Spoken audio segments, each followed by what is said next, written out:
jaamacadda Safana farceeda degmada Gurceel oo horey deegaanka looga dareemay waxqabadkooda muuqda ayaa degmada ku soo kordhiyay barnaamij ay ugu magac dareen Safana Forum. Jaamacadda Safana ayaa horey degmada uga furtay maktabadda guud ee degmada Gurceel maadaama aysan degmada hore u lahayn maktabad. Jaamacadan oo ah jaamacadda ugu ardayda badan degmada Gurceel ayaa lagu qabtay munaasabad kooban taas oo xarga looga jarayay barnaamij ay ugu magac dareen Safana Forum. Waxaana ka qayb galay maamulka guud ee jaamacadda, macallimiin, arday iyo marti sharaf kale kuwaas oo dhamaantood aqoon-yahaniin ahaa. waxaana barnaamijkan ka faa'iideysan doona ardayda degmada higher school ilaa iyo heer jaamacadeed. ugu horeyn maamulka jaamacadda iyo mas'uuliyiin kale ayaa xarga ka jaray goobtan loogu talagalay in dood cilmiyeed joogto ah loogu sameeyo ardayda kala duwan ee degmada Gurceel. Macallin Daahir Xasi Maxamed oo ah maamulka guud ee jaamacadda Safana ayaa ujeedka Safana Forum sharaxaad ka siiyay dadkii madasha ku sugnaa. galabta waxaan ugu talagalnay barnaamijkan andaha furayno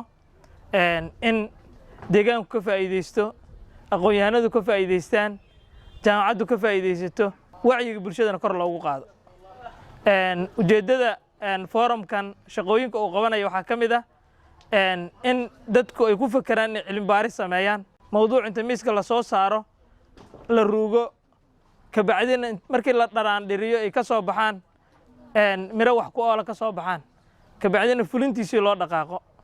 saas darteed marka dad badan oo aqoon-yahanada deegaanka ku sugan haddana waxtarkooda ama aqoontooda lagama faa'iideysto. sababtaasna waxay tahay ma aysan helin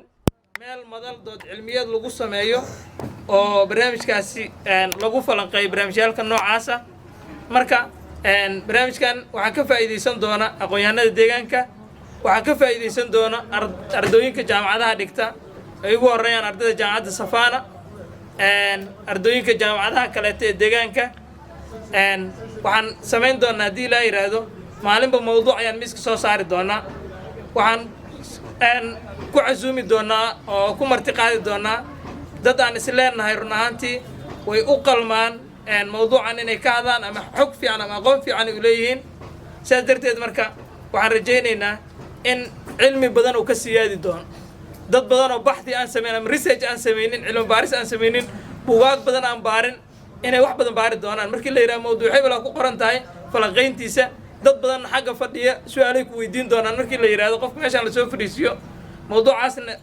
miiska la soo saaro runaantii qofku wuxuu sameyn doonaa thinking ayuu sameyn doonaa, markuu fakarana waxba natiija soo bixi doonto. marka sidaas darteed waxaan aaminsanahay deegaankeenna aqoon la'aan ma haysato, dhaqaale la'aan ma haysato, laakiin keliya shayga haysta waxa waaye wacyigelinta ku yar. wacyigelintu waxay imaanaysaa markii forumyada noocaan ay bataan oo doodo badan la sameeyo, cilmi baaris badan la sameeyo, wax badan inta la dharaandhiriyo la yiraahdo mawduucaani sidaan miya maxaa halka noqonay halkii kama dambaysta la soo gaar. marka waxaan rabaa martida inaan fursad siiyo insha Allah hal iyo laba meeshan ka dhahan aad u mahadsantiin. waan kaga mahad celinaynaa mar kaleeto daafurka galabta aan maaragtay meeshan ka sameeyeen inaad nagala soo qayb gashaan aad aan ugu faraxsanahay. waan inii mahad celinaynaa, horumar iyo guul ayaan rajaynaynaa insha Allah dhammaanteen oo isku wada duubna. Assalaamu calaykum waraxmatullahi wabarakaatu. qaar ka mid ah macallimiinta jaamacadda ayaa dhankooda soo dhaweeyay barnaamijkan wax ku oolka ah oo muddo dheer ay ku taamayeen inay ku soo kordhiyaan jaamacadda Safana. waxaan aad u soo dhaweynayaa barnaamijkan Safana Forum oo run ahaantii aan rajaynayo inuu wax badan deegaanka ka anfici doono. aniga waxaan ka mid ahay macallimiinta mardhow gobolka imaatay oo science leeyahay ma waqti kooban ayaan joogaa. bandhigyadan muqdisho waa ka jireen, xamar oo kale taada lagu soo bandhigi jiray, wax badan oo laga faa'iidi jiray, laakiin gobolka way ku cusub yihiin. waxaan aad ugu mahad celinaynaa tiimka jaamacadda Safana oo hirgeliyay in gobolka markii ugu horeysay barnaamijkan laga furo in inta wax laga doodo la soo saaro result ama natiijo wax ku oolana wax badan ayay ka anfacaysaa. waxaa la yiraahdaa yacni baahidu waxa waaye waa furaha horumarka. markii shaygii laga doodo baahidiisi la keeno oo dhibaato jirta la arko waa la raadinaa kadibna waxa soo baxaya xal. jaamacadda Safana barnaamijkan ay diyaarisay ee forumka waa barnaamij muhiimad gaar ah leh sida uu maamuluhu noo sharaxay. waana mid ka mid ah howlaha muhiimka ee laga rabo jaamacadda. jaamacaddu kaliya ma bixiso casharro iyo courses kaliya ma bixisaa, waxay bixisaa waxay qabataa shaqooyin kale oo bulshada wax soo saar u leh sida cilmi baarisyo, doodo lagu xalliyo dhibaatooyinka jira, laguna soo bandhigo baahiyaha bulshada ka dhex jira. marka muhiimad gaar ah ay leedahay forumka noocaana waana shaqooyinka u muhiimsan ee jaamacaduhu ay u taagan yihiin ama institutionada iyo hay'adaha waxbarashada waxay u taagan waxa kamid ah inay dadka loo sameeyo meelo u fududeeya inay wax wadaagaan inay cilmiyahooda iyo baahiyadooda soo bandhigaan inay xalalkooda iyo dhibaatooyinkooda ka doodaan marka gaar ahaan ardada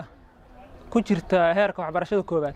muhiimad gaar ah u leedahay inay halkan wax badan ay ku sameeyaan halkan oo wax badan ay kaga dhabeeyaan wixii theory-ga ahay iyo warkii loo dhigay inay halkan ku soo bandhigaan ay u bedelaan meel ay ku muuji karaan waxa ay barteen iyo kartidooda iyo dadka waxa ay la wadaagi karaan iyo waxa soo dhan meel ay ku muuji karaan waay sidoo kale ardayda jaamacadda ayaa dhankooda barnaamijkan ku tilmaamay mid hore loogu baahnaa haddana laga faa'iideysan doono bismillaahir rahmaanir rahiim waa dhammaan marti sharafta meesha ka soo qayb gashay ee iskugu jirta macallimiinta iyo ardayda iyo agaasimayaasha kulli waa salaamaya assalaamu calaykum waraxmatullah salaanteeda ka bacdi sida boardkan ka muuqata waa jaamacaddu waxay soo kordhisay maanta ay meesha tan ka furtay madal lagu qabanayo dood cilmiyeedyo iyo maaragtay wax isdhaafsi marka maadaama aan ka mid ahay ardayda jaamacadda dhigato waxaan u soo dhaweynayaa madasha tan si aad u weyn maadaama ay tahay mid annaga faa'iido noole oo wax ka kororsanayno waxaan rajaynayaa marka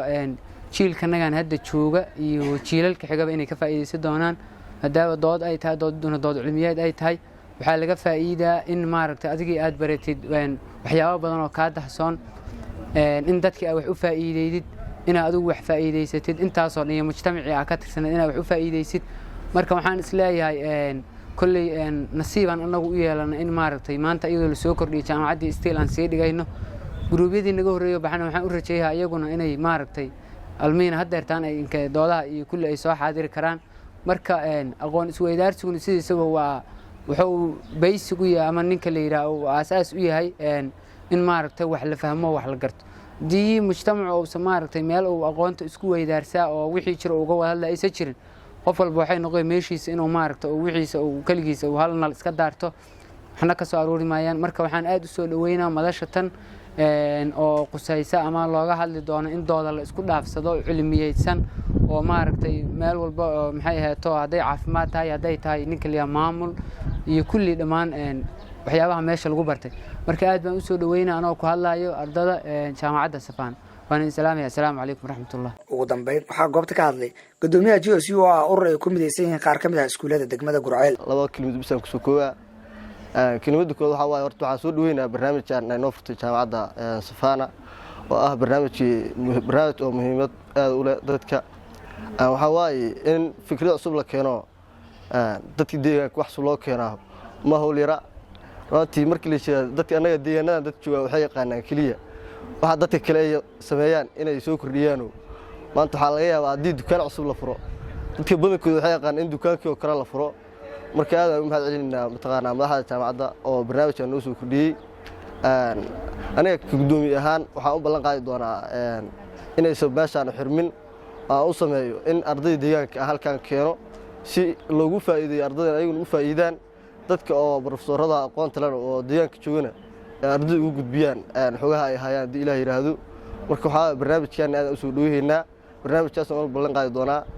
waxaan maleeyahay waqti la isiin intaas iga soo gudbiyo assalaamu calaykum waraxmatullahi wabarakatuh waa barnaamij cilmi baristiisa wata oo ah dood cilmiyeed ay si joogto ah u sameyn doonaan ardayda jaamacadda Safaana waana mid ka mid ah waxqabadka deegaanka ay ku soo kordhiyeen jaamacadda Safaana